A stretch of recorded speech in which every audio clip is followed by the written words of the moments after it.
आज माझे जिवलग मित्र छोट्या भावासारखा माझा सूरज सोनेकर याचा आज वाढदिवस आहे आणि या वाढदिवसानिमित्त दरवर्षी आम्ही आतिषबाजी बॅनरबाजी किंवा कुठला डीजे लावणं आनागोंदी अनावधान पैसा उधळणं हे मनाला फार लागत नाही आणि मनाला शोभत पण नाही। म्हणून मी गेल्या बाईटमध्ये सांगितलं होतं की राजकारणापेक्षा समाजकारण हे महत्वाचं आणि आपण समाजकारण करत गेल्याच्या नंतर सामाजिक बांधिलकी आपल्याला माणुसकी आणि माणुसकीची पुढे घेऊन जाणारी आहे।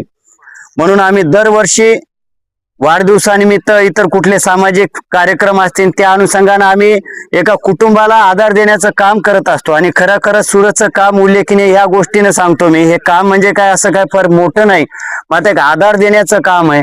आज माधव शिवाजीराव झारे हा आमच्या सोबतचा बराबरीचा युवक तरुणाबांड मुलगा 6 वर्षाखाली एका आईचं एक छत्र हरवलं आणि आधार ह्या समाजामधला एक आधार होता एक मुलाचा काठी, तो निघून गेल्याच्या नंतर आपल्या मुलासारखं त्यांना भासावं प्रेम जाणवावं आणि आपला मुलगा ह्या मुलाच्या रूपानं आपला मुलगा आहे म्हणून त्यांनी कुठंच खचून जाऊ नये म्हणून त्या माऊलीला आधार देण्याचं काम आज सूरज सोनेकरच्या वाढदिवसानिमित्त कुठं खर्च न करता 1 वर्ष पूर्ण असं राशन या ठिकाणी आम्ही दिलेलं आहे, छोटासा आधार दिलेला आहे।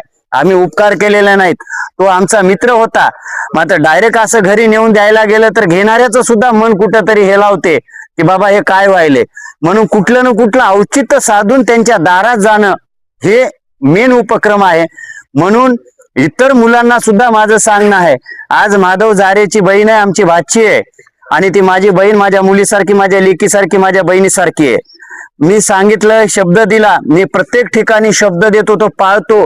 जीवनामध्ये कुठं शैक्षणिक आर्थिक सामाजिक कुठली जरी अडचण असली, तुझा भाऊ एक नाही तुझे भाऊ हजारो आहेत आणि तुझ्या हे सदैव पाठीशी आहेत आणि राहणारच आहेत। कुठे अडचण आली काही जरी झालं तर आमच्या कोणालाही फोन लावा, आम्ही 1 मिनिटात तुमच्या दारात येतो। आणि इतर लोकांना माझं सांगणं आहे की स्वतः आपण आपल्या कुटुंबात गेल्याच्या नंतर सावली सुद्धा आपली या मृत्यू लोकात थांबत नाही। म्हणून बांधवांनो माझी विनंती आहे, मित्रत्व जोपासा माणुसकी जोपासा आणि प्रत्येक कुटुंबामध्ये तुम्ही वाढदिवस असेल तर हार तुरे हे थोडेसे बाजूला ठेवा, तेच पैसे साठून कोण्या कुटुंबाला आधार काय देऊ शकतो का हा विचार करा। आणि आज माझ्या बहिणीचा माझ्या माऊलीचा भाचीचा माईचा सूरजला आज खऱ्या अर्थानं आशीर्वाद मिळाला आणि खऱ्या अर्थानं सूरजचा आज वाढदिवस साजरा झाला हे मी आज एवढं घोषित करतो। आणि सूरजला वाढदिवसाच्या खूप खूप मनापासून हार्दिक शुभेच्छा देतो की तुझ्या हातून दरवर्षी प्रत्येक वेळ सामाजिक आणि इतर समाज घटकातील बांधिलकी तुझ्या हातून घडावी आणि असंच समाजकारण तू करावं याच अपेक्षा आणि ह्या शुभेच्छा देतो। जय हिंद, जय महाराष्ट्र, जय शिवराय, जय भीम।